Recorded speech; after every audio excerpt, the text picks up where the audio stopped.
안녕하십니까. 정성산 TV입니다. 지금 평양에 파견된 청년돌격대 충격식단의 발칵 뒤집어졌습니다. 이에 대해 더 소상하게 전해드리겠습니다. 서포지구 건설 동원된 청년들 영양실조 심각식단 보니 북한 서포지구 건설 현장에 동원된 청년들 중 상당수가 영양실조에 시달리는 것으로 전해졌다. 이에 청년들의 현장 출근율이 크게 떨어지고 있으나 마땅한 대책이 없는 상황이라는 게 소식통의 전언이다.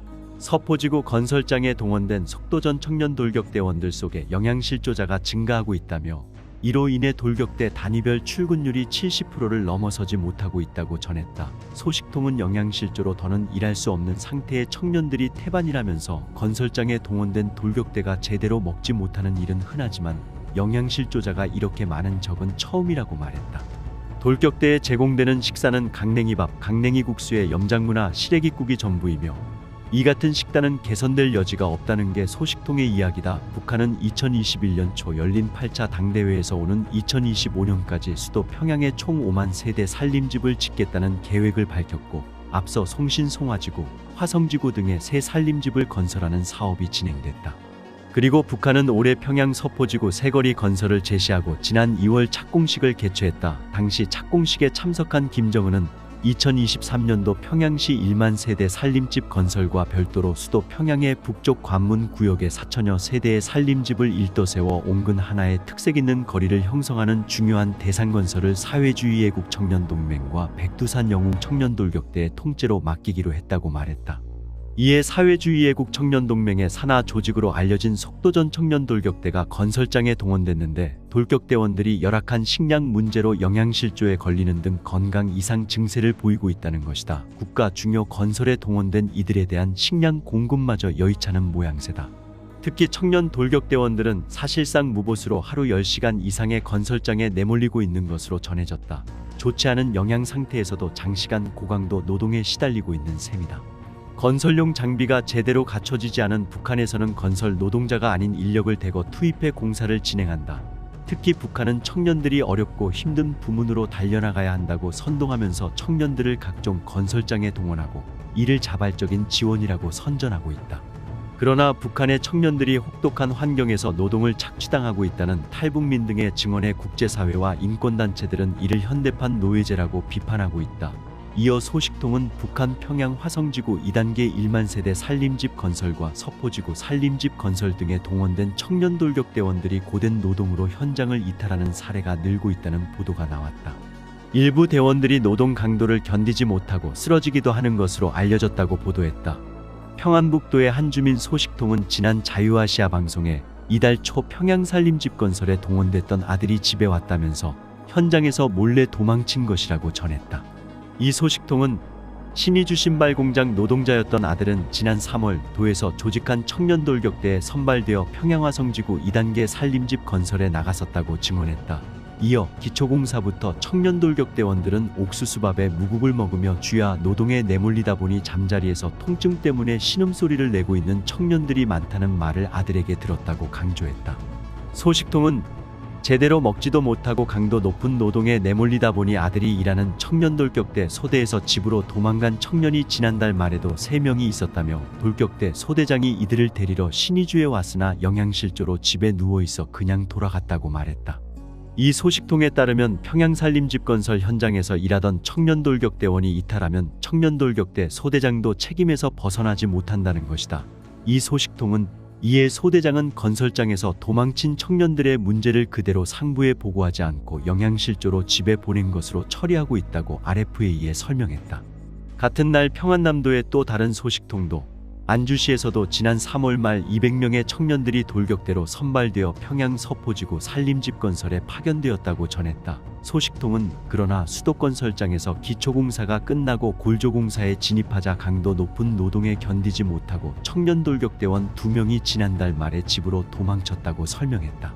이어 원래 이들은 일을 잘하여 속보판 더 큰 성과를 독려하기 위한 선전선동 게시판에도 혁신자로 소개되었다며 하지만 제대로 먹지 못하고 하루 12시간 일하다 보니 몸이 허약해져 자리에 누웠지만 돌격대에서는 아무런 치료도 해주지 않아 반발심으로 집으로 돌아간 것이라고 전했다. 그러면서 수도건설은 일반 건설이 아니라 공화국을 압살하려는 적들의 국가의 위상을 보여주는 투쟁이라고 강조하면서 당국이 계속 청년 돌격대원들을 강도 높은 건설에 내몬다면 앞으로 현장을 이탈하는 청년들이 더 늘어날 것이라고 덧붙였다. 이런 일이 지금도 벌어지고 있다는 게 말이 된다고 생각하십니까? 북한 돌격대 내에서 자행되고 있는 현대판 노예노동 실태가 서울에서 공개됐습니다. 군대와 유사한 조직 생활을 하는 돌격대는 군과 건설 사업에 동원되지만 임금은 거의 받지 못하는 기이한 형태의 노동착취 조직이라는 주장입니다. 중학교를 졸업한 박경호 씨는 곧장 828 청년 돌격대에 들어갔습니다. 당시 나이 17살 아침 5시 반에 일어나 밤 10시까지 평양 만경대 구역의 아파트 건설 현장에서 시멘트를 나르는 고된 노동에 시달렸습니다. 하지만 가혹한 노동량에 비해 한 끼 식사는 강냉이밥 한 그릇에 반찬 한두 가지 뿐이었고 월급도 국수 몇 그릇 사 먹을 정도의 액수에 불과했습니다. 탈북자 박경호 씨의 증언입니다.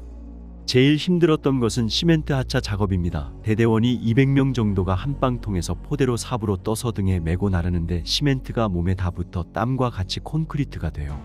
등가죽 벗겨졌던 게 제일 힘들었어요.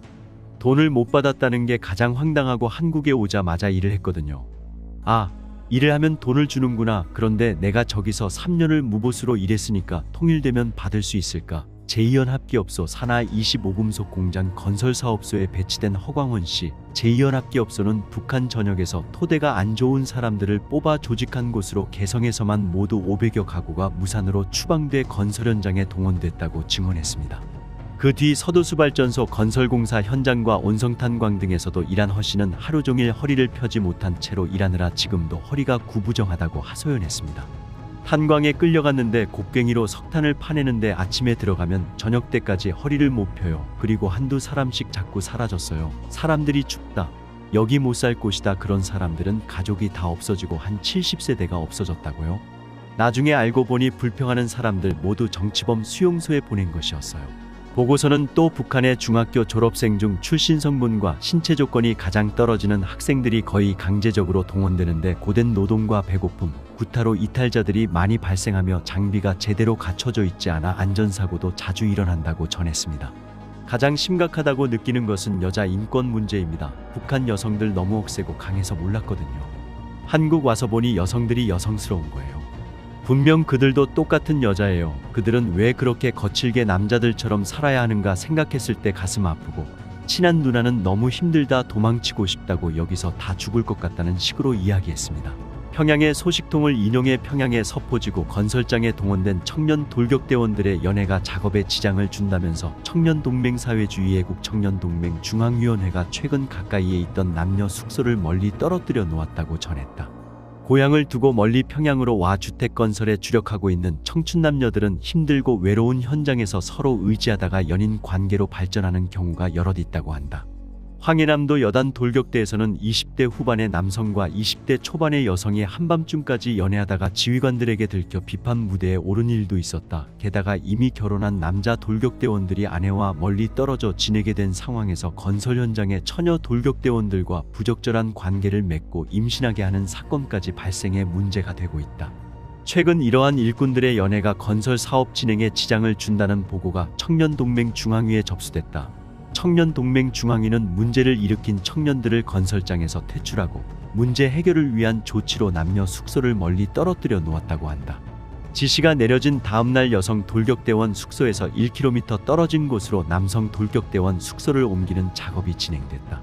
이는 경제난과 불안정한 정세 속에서 청년 세대의 동요를 통제하려는 의도라는 분석이 나온다. 대북 제재로 뚜렷한 경제적 성과를 내기 어려운 상황에서 비교적 수월하게 성과를 낼 수 있는 건설 사업에 치중하는 것으로 보인다. 외화벌이를 위해 파견한 노동자들이 중국에 이어 아프리카에서도 폭동을 일으킨 것으로 확인됐다고 북한의 내부 소식통이 보도했습니다. 와화벌이를 해 파견한 노동자들은 중장비 없이 맨손으로 작업한다고 한다. 그 와중에 임금까지 안 주니 굶어 죽으나 싸워서 죽으나 이판사판입니다.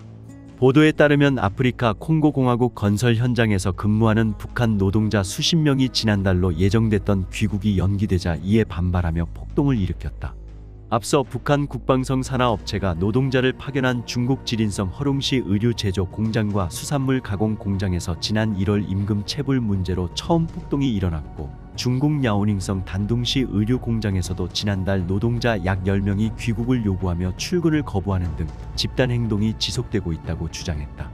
고영환 통일부 장관 특별보좌역이 북한 소식통 등의 이야기를 토대로 작성한 보고서를 받았다면서 지린성 폭동을 보도했고, 조한범 통일연구원 선임연구위원은 지난달 유튜브 채널을 통해 단둥에서 북한 노동자 수십 명이 출근을 거부하고 있다고 말한 바 있다. 북한이 정보를 통제하고 있지만 첫 폭동과 관련된 소문이 중국과 러시아 등에 있는 10만여 명의 해외 파견 북한 노동자들 사이에서 확산하고 있는 것으로 보인다고 짚었다. 북한 당국이 1월 지린성 폭동 이후 밀린 임금을 주겠다고 약속하는 한편 비밀 경찰을 대거 파견해 공장 간부와 폭동 가담자를 조사했다고 전했다. 이어 고문을 포함한 가혹한 조사로 공장에 근무하는 북한 대표가 다쳤고 극단적 선택을 한 사람도 있었다며 북한 당국이 폭동을 주도한 약 200명을 구속해 본국에 이송한 것으로 판명됐는데, 이들은 처형되거나 정치범 수용소에 보내지는 등 엄벌을 받을 것으로 전망된다고 주장했다. 한 소식통은 지린성 폭동과 관련해 북한 당국의 충격이었던 것은 장마당 세대라고 하는 30세 전후가 폭동을 주도했다는 사실이라며 그들은 이전 세대와는 분명히 다르다고 말했다고 산케이는 전했다. 장마당 세대는 1990년대 고난의 행군 시절에 태어나 국가 배급 혜택을 받지 못하고 생활을 장마당이라고 불리는 시장에 의존한 것으로 알려졌다. 열악한 주거 환경, 외출과 스마트폰 이용 금지 등 자유가 박탈된 데 대한 불만도 지린성 폭동 동기였다며, 김정은 정권이 자본주의 사회를 동경하는 세대에 대한 통제를 강화하고 있지만 젊은 층의 반발을 억누르지는 못하는 것으로 보인다고 주장했다. 해외 파견 북한 노동자들은 임금 대부분을 충성자금 명목으로 북한 당국에 상납하고 일부만 본인이 가지는 것으로 알려졌다. 이러한 구조 자체가 사용자와 노동자 간 갈등, 긴장을 초래할 수밖에 없는 데다 코로나19 봉쇄에 따라 파견 기간이 장기화하면서 일부 지역에서 불만이 한계 수위에 달한 것으로 추정된다. 국가정보원은 콩고에서 북한 근로자의 집단행동이 발생했는지 여부를 명확히 확인하지는 않으면서도 해외 파견된 북한 노동자들의 열악한 생활 여건에 기인한 각종 사건 사고가 증가 추세에 있는 것으로 보여 관련 동향을 추적하고 있다고 밝혀 최초 알려진 중국 지린성 외에도 해외 파견 북한 노동자의 추가 반발 동향이 있음을 시사했다. 한편 중국 동북부에 있는 북한 식당 등에서 노동력 부족 현상이 나타나고 있다고 보도했다. 코로나19 확산 이후 국경을 엄격히 관리했던 북한이 작년 여름 중국과 왕래를 허용했지만 귀국한 북한 노동자보다 새롭게 중국에 입국한 노동자가 적은 듯하다며 중국이 북한 노동자 입국에 신중한 태도를 보였을 수도 있다고 짚었다. 이에 관련해 소식통은 사망자까지 발생하면서 들끓은 북한 노동자들, 중국 동부 지린성에 파견된 북한 노동자 수천 명이 여러 공장에서 파업과 폭동을 일으켰다. 북한 당국이 이들의 임금을 중국 측으로부터 받아 전쟁 준비 자금 명목으로 가로챘기 때문이다. 최근 대북 소식통들을 통해 전해진 내용인데 인명 피해 정황도 있는 것으로 알려졌습니다. 조한범 통일연구원 선임연구위원, 은노동자들 폭동으로 관리자 1명이 사망했고요. 3명이 중태에 빠져 있기 때문에 추가 사망자도 나올 수 있는 상황입니다. 각국의 북한 노동자 고용은 유엔 안보리 대북제재 결의 위반인데 중국에만 여전히 수만 명이 근무하는 것으로 추정됩니다. 이들은 오랜 기간 열악한 노동 환경과 임금 체불에 시달려온 것으로 국제사회는 보고 있습니다. 고영환 통일부 장관 특보는 해외 파견 북한 노동자들이 임금의 60% 이상을 북한 간부들에게 반납해야 한다고 밝혔습니다. 또 매일 15시간 이상 장시간 노동에 시달리고 생활 속에서도 철저한 통제와 감시를 받습니다. 박원곤 이화여대 북한학과 교수는 북한 노동자의 법적 권리가 없고 철저하게 북한 당국이 통제하는 바람에 노동 조건, 환경에 대한 정확한 상황도 파악이 안 되고 있다는 것이죠. 그렇기 때문에 이 문제는 매우 심각한 국제사회의 보편적 규범을 해치는 인권 문제이기도 합니다. 국정원은 해외 파견 북한 노동자들의 열악한 생활 여건으로 인해 다양한 사건 사고가 발생하고 있다며 관련 동향을 주시하고 있다고 밝혔습니다. 여기에 해외 파견 노동자를 통한 외화벌이는 북한 정권의 핵미사일 개발을 위한 핵심 자금줄로 꼽혀 한미 당국은 이를 차단하기 위한 조치를 계속 모색하고 있습니다. 또한 유엔 안전보장이사회 산하 대북제재위원회 전문가 패널 보고서에 따르면 아프리카 국가인 콩고와 토고, 코트디부아르 등에선 북한 의료진이 현지 병원에서 외화를 벌고 있다. 안보리의 대북 제재 명단에 올라있는 북한 만수대창 작사가 수주한 대형 동상 건설 현장 등에서도 북한 당국이 파견한 노동자들의 외화벌이 활동이 포착됐다고 한다. 국정원이 이번 입장에서 증가 추세라는 표현을 쓴 것도 눈여겨볼 대목이다. 북한 해외 파견 노동자들의 집단 반발 움직임을 심상치 않은 조짐으로 판단하는 것일 수 있어서다. 실제 중국에서 처음 시작된 폭동이 인접 지역이 아니라 아프리카 지역에서까지 연달아 일어나는 건 예상치 못했던 상황이다. 특히 북한 당국이 중국에서 폭동을 일으킨 노동자들을 본국으로 송환해 일벌백계 하는 상황에서도 이런 사태가 일어난 건 김정은이 반동사상문화배격법, 평양문화어보호법, 국가비밀보호법 등을 제정하면서까지 막으려고 했던 외부 문물과의 접촉에 따른 효과일 수 있어 국정원이 더욱 촉각을 곤두세우는 것 아니냐는 분석도 나온다. 오경섭 통일연구원 연구위원은 제재 국면에서 외화벌이의 숨통을 트게 해주던 해외 파견 노동자들이 북한 체제의 내구성까지 위협할 수 있는 양날의 검이 돼 돌아온 것이라며 김정은 정권이 당장은 통제와 억압을 통해 주민들의 사상이완을 막으려 하겠지만 이번 사태의 파급 효과는 시간이 지날수록 커질 것으로 예상된다고 말했다. 이런 상황이 도대체 노예제도랑 뭐가 다른 겁니까? 지금 북한 갈 때까지 갔습니다. 우리는 꼭 통일에 대비해야 합니다. 정성산TV 좋아요, 구독, 알림은 큰 힘이 됩니다. 후원해주시는 모든 분들께 가열차게 멸공.